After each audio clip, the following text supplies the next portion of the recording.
Hello Summoners and welcome back to another episode of ProGuides Best Champion Domain, now on patch 11.22. The champions we pick for these series are going to be really strong with high performance, but have low ban rates and are unlikely to be nerfed anytime soon. They are reliable picks for climbing and are worth investing your time in. We also have a series that covers the most broken contested picks in each role, so make sure you're subbed to the channel so you don't miss out when we post those as well. We'll start things out in the top lane with Poppy. A lot of times in solo queue and otherwise easily won game starts falling apart in the mid and late game due to a bad team comp. And for most of the time, a bad comp is a result of a lack of a frontline. Poppy gives you an incredibly durable frontliner, but that doesn't mean that you're just gonna be some big, beefy CC bot that doesn't do any damage. Poppy is actually a pretty high threat champion, being able to kill squishy carries that you pin against the wall in a couple of swings with her hammer. If you want to be an even bigger threat, you can go for a more bruiser build by going for Divine Sunder and either get Seraph Gauge or Blight Cleaver as your first two items. And if you're tired of being stuck in your current elo, the first step to climbing is fixing your champion pool. And that's why we make these videos, so you can find the right champ or champions for you.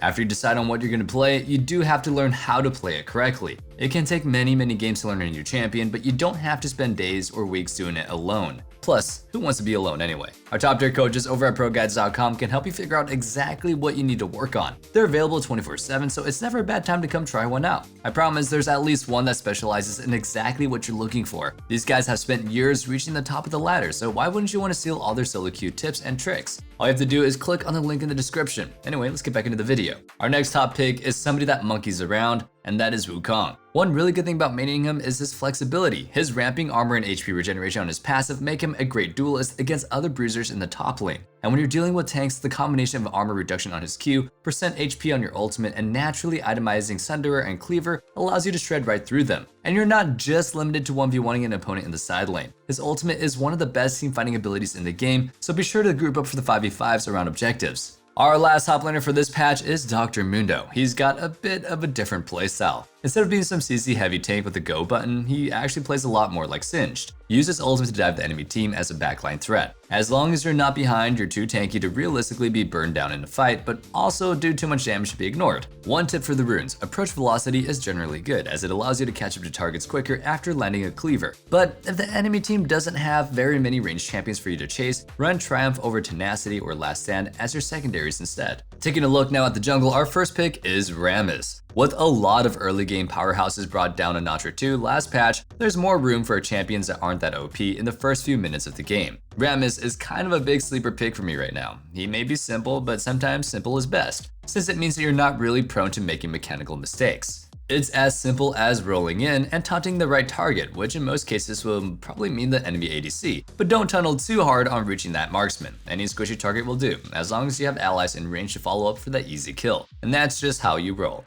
Our next jungler is Ivern. He's been a really strong yet kinda low pick rate on just about every single patch this season, consistently sitting in the A tier. Maybe it's because most junglers have too much of an ego to pick what is essentially an enchanter, but hey, if you care about winning, you play what's good. Ivern's skirmishing power is actually pretty strong, so focus on fighting 2v2s and 3v3s around your strong lanes early game. Our final jungler for this patch is Rek'Sai. She's been in the S tier for a few patches in a row now, with power picks like Shin and Lee taking a huge hit last patch. She's been indirectly made even more OP now. Her early game is completely unparalleled, being able to outduel and outgank pretty much any other champion that you'll come across. Focus on ganking a single lane over and over if you have an ally with a good setup. This way you can ensure that you can snowball a lead and shut out the game before you reach your fall off point. This is what we like to call for Rek'Sai tunnel visioning.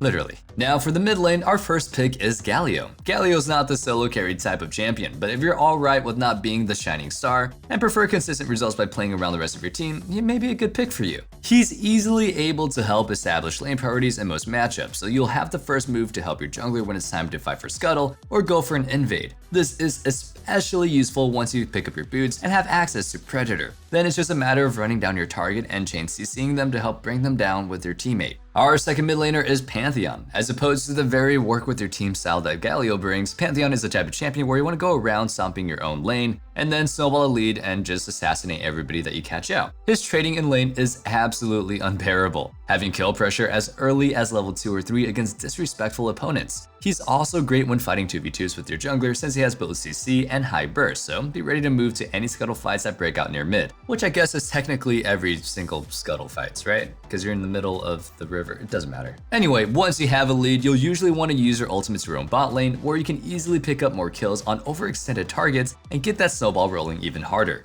Our last pick for mid is Diana. Like most assassins, her burst damage is pretty high, but unlike most of the other champions in the class, she deals a lot of AoE damage, making her an amazing team fighter. And unlike somebody like Katarina, she can actually be the one to engage a fight, so don't be afraid to go for that flash combo if you see the entire enemy team stack up. If your team isn't great at 5v5s or the enemy team has too many ways to disengage you, Diana is also an amazing split pusher. She pushes fast so you can 100-0 any squishy opponent, even under their tower, and her passive wrecks turrets. If you end up in a side lane, you may want to consider an early Nashor's Tooth. Moving things down to the bot lane, our first pick is Kog'Maw. He's a little bit more team reliant than some of the other popular picks, but if you're okay with relying on a team to peel, his carrying potential in teamfights is quite insane. The hardest part is obviously making it through the laning phase, but Kog'Maw's trading power in lane is actually not that bad. With your W up, you do an insane amount of damage and can come out on top of most trades, as long as you're not getting CC'd and blown up. But if that's the case, you can utilize your passive, hopefully. So with that in mind, don't just use your W for a single auto on an opponent, only use it when you're sure that there's going to be more of an extended trade. Our other marksman for this patch is Ashe. Ashe is basically never a bad pick in any meta. She's either too OP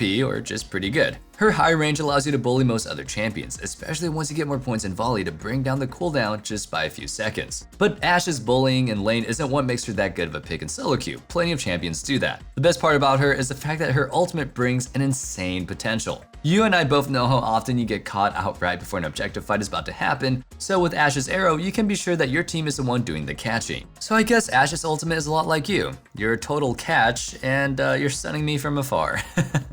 Anyway, our final bot lane carry for 11.22 is Karthus. Like most mages, the first major selling point for playing Karthus is his ability to neutralize any standard ADC matchup. His Q spam gives superior wave clear, so you'll constantly be shoving in your opponent. If a more aggressive lane tries to go for an all-in against you, your passive is pretty much to die for. And 1-for-1s are always worth it when you're playing one of the best scaling carries in the game. Now for our supports, we have Bard. Bard is another one of those picks that is constantly doing super well in solo queue, hovering around a 52 or 53% win rate patch to patch in higher elos, but still flies under the radar. He's able to pretty much do everything that you'd expect from a support. He can peel, engage, make picks, and even provide some heals and shields thanks to his W and Guardian. His magical journey gives you unique playmaking, like enabling otherwise impossible jungle ganks or allowing you to make a quick getaway after taking an objective. If you want a bit more of an aggressive build for heavy roaming, go for Imperial Mandate and Moby Boots with the Dead Man's Plate right after. Bard has a kit that to me is simultaneously overloaded and really well balanced. It's not like he can just point and click and get results. Q has to be lined up to a stun. The magical journey can lead your entire team into their doom, and his ultimate can be a huge playmaker or ruin a team fight that costs you the game. And that brings us to today's question of the day. What's another champion that you think has a complex or overloaded kit but is still pretty balanced? Let us know your answers in the comments down below. Our second support is Rakan. Supports generally dictate the pace of the bot lane, so if you do opt in to play in Rakan, just know that you're forfeiting a lot of lane pressure in doing so. You'll be playing more defensively, going for Qs to sustain your carry, and reacting to the enemy bot lane's aggression just to help your ADC survive. So if you're basically giving the lane away for free, why play Rakan? Well, his team fighting is absolutely nuts. Out of all the supports, he has by far the best engage tools. While other ultimates can be dodged, flashed away from, or just soaked up by a tanky frontliner, a well-played Rakan can CC the entire enemy team with his ultimate and then follow that up with a huge W on a big clump of enemies. Finishing off our list, we have somebody that kind of blows you away.